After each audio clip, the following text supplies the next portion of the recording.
YCP నేతలు అమరావతిపై విషం కక్కుతున్నారని మండిపడ్డారు మంత్రి నారాయణ. నెల్లూరు జిల్లా కేంద్రంలో పర్యటించారు మంత్రి. అసెంబ్లీ సాక్షిగా రాజధానికి 30,000 ఎకరాలు అవసరమని చెప్పిన జగన్ అధికారంలోకి రాగానే మాట తప్పి మూడు ముక్కలాటాడారని మండిపడ్డారు.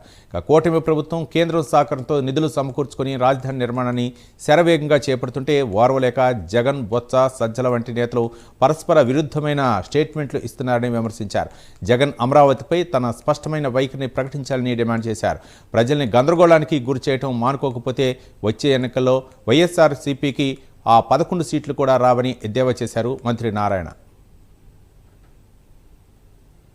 అధినేత జగన్మోహన్ రెడ్డి గారు ఈరోజు అమరావతిపై విషం కక్కుతున్నారనే దానికి ఈరోజు వాళ్ళ నాయకులు ఇచ్చిన స్టేట్మెంట్లే.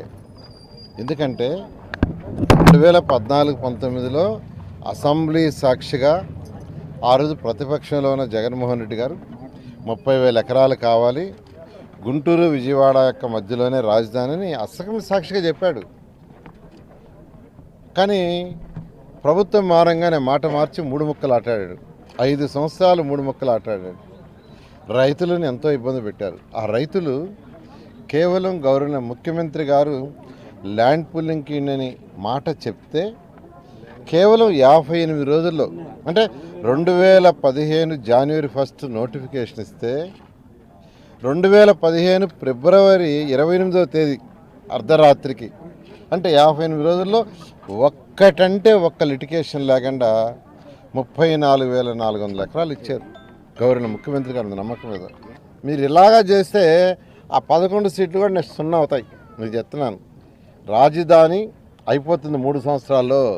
ఎటువంటి పరిస్థితుల్లో కూడా 2028 ఆగస్టుకు పూర్తి చేస్తామని అసెంబ్లీలో సీఎం గారు చెప్పారు. ఖచ్చితంగా కంప్లీట్ చేస్తాం ఆగస్టు 2028కి. అంటే ఆగస్టు దాకా అన్నీ ఉండవు. ఆల్మోస్ట్ ఎమ్మెల్యే క్వార్టర్స్ అయిపోయినాయి, ఎమ్మెల్యేల యొక్క అపార్ట్మెంట్స్ అయిపోయినాయి.